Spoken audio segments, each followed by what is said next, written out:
So Japan just bought $21.7 billion worth of XRP in a single year. That's four times more than Bitcoin. 61 banks, 80% of the country's banking assets, running on Ripple infrastructure. And the CEO behind all of it? He literally told the world that Japan should be Ripple's new headquarters. This isn't hype. This isn't speculation. Japan quietly built the most XRP integrated economy on the planet, and almost nobody outside the community is talking about it. This is XRP Japan 101. Let's get into it. So, who is the person behind all of this? Yoshitaka Kitao, Chairman and CEO of SBI Holdings, Japan's largest online financial conglomerate. This man didn't just invest in XRP, he restructured his entire business around it. Back in 2016, Kitao invested in Ripple's Series B round, took roughly a 9% equity stake, making SBI Ripple's largest external shareholder. Not the biggest token holder, the biggest equity holder. Huge difference. And as of February 2026, he publicly clarified that SBI's hidden assets in Ripple are, quoting, much bigger than $10 billion in XRP. That equity stake? Now worth roughly 3.6 to $4 billion. But here's what makes Kitao different. He didn't just buy and wait. Same year he invested, he launched SBI Ripple Asia, a joint venture with Ripple covering Japan, China, South Korea, Taiwan, and ASEAN. Full engineering team, full sales force, a real operating company. He sits on Ripple's board of directors, told reporters Japan is the leading candidate for Ripple's new headquarters. And in March 2025, he said something that stuck with me. Since investing in Ripple, we've endured lawsuits. Now it's finally seeing the light of day. 10 years of conviction through the entire SEC case. That kind of patience is rare. So that's the man. Now let's talk about what he actually built. Okay, so here's where the numbers get wild. From July 2024 to June 2025, Japanese investors purchased $21.7 billion worth of XRP using yen.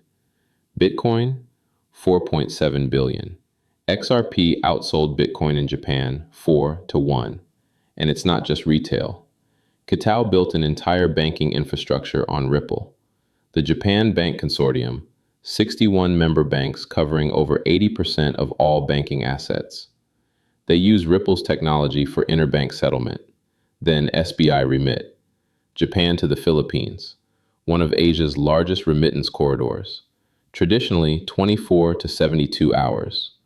In July 2021, SBI Remit became the first in Japan to use XRP as a bridge currency through on-demand liquidity. Transactions completed in seconds. By 2023, expanded to Vietnam and Indonesia.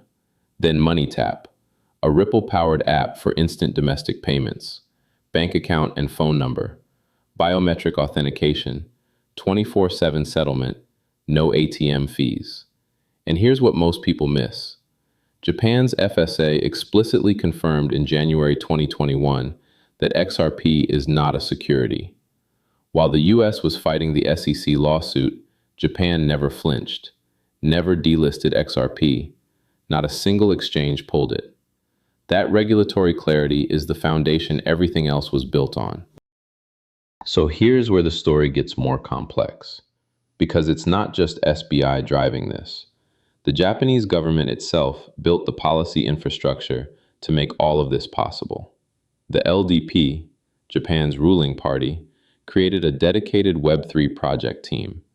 Masaki Taira, veteran lawmaker, headed the NFT working group and personally persuaded Prime Minister Kishida to make Web3 a pillar of economic reform. Taira became Japan's digital minister. That wasn't symbolic. It signaled permanent political backing. Then the tax bombshell. Japan's crypto tax rate, as high as 55%, got cut to a flat 20%, same rate as stocks, with a 3-year loss carry forward. Think about what that means for XRP. If Japanese investors were already buying 4 times more XRP than Bitcoin at 55%, what happens at 20? That advantage gets locked in structurally. And then there's the Asia Web3 Alliance Japan, AWAJ, led by Hinza Asif out of Tokyo. AWAJ signed an MOU with SBI Ripple Asia to drive XRPL adoption across Asia. They co-launched the Japan Financial Infrastructure Innovation Program, JFIIP, alongside Ripple, Jetro, and Web3 Salon. Startup grants, mentorship, pitch competitions. This isn't a government tolerating crypto. This is a government actively engineering an economy around it. So we've talked about the CEO, the banks, the government, but none of this exists without the community that built it on the ground. The XRPL Japan Association, co-founded by Mai Furukawa, who also works at Zaman and XRPL Labs. Small team, but incredibly effective at bridging Ripple's global infrastructure with Japan's local developer ecosystem. Then Crypto Airy, over 240,000 followers, Tokyo-based, grew up in the Bay Area. Not a hype account, research-driven, evidence-based, one of the strongest voices clarifying regulatory misconceptions about XRP in Japan. Forbes Japan contributor. And it all comes together at XRP Tokyo 2026, April 7th, Hapoen, a 400-year-old garden venue in Tokyo, 3,000 plus attendees, 20 plus speakers, 30 plus sponsors. Title sponsor, Ripple. Hosted by XRPL Japan Association with Awaj as operating partner. When Ripple puts its name as title sponsor on a Japan-specific event, that tells you where they see the future. And the ecosystem keeps growing. Ripple committed 1 billion XRP to ecosystem development, with grants up to $200,000 per project for Japanese startups on XRPL. And for the 2025 Osaka World Expo, SBI minted 920 NFTs on the XRP ledger. 28 million Expo visitors potentially exposed to XRPL technology. That's mainstream Japan, not crypto Japan. So what's in the pipeline for 2026? Because this isn't slowing down. RLUSD. SBI VC Trade becomes the exclusive distributor of Ripple's stablecoin in Japan. First license provider, then the yen stablecoin. SBI and Startail Group building a regulated yen-pegged token under Japan's new framework. SBI is also launching QR code USDC payments across Japan and invested $50 million in Circle shares. And they've outlined plans for Japan's first dual asset Bitcoin XRP ETF. With that 20% tax rate, the floodgates could open for institutional allocation. The Bank of Japan expanded its blockchain settlement sandbox, testing atomic transactions in smart contracts.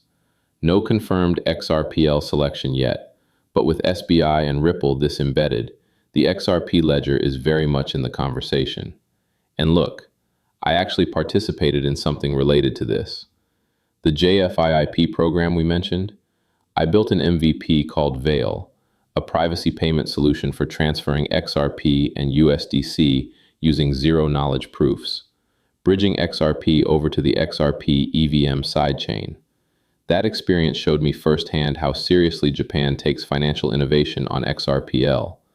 Zoom all the way out. One CEO bet his empire. 61 banks followed. The government rewrote the tax code. The community built a conference ecosystem from scratch. And now, RLUSD, yen stablecoin, USDC payments, ETF pathways, all launching within months of each other.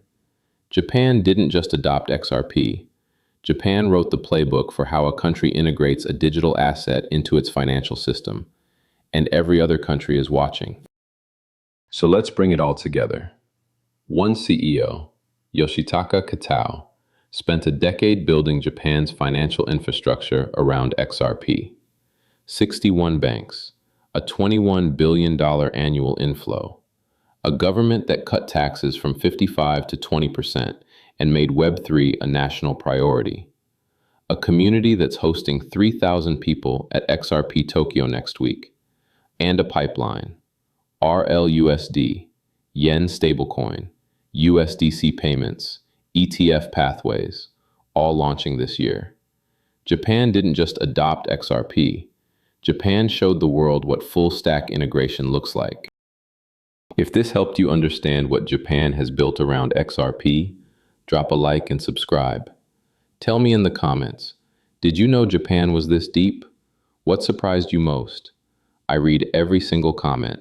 See you in the next one.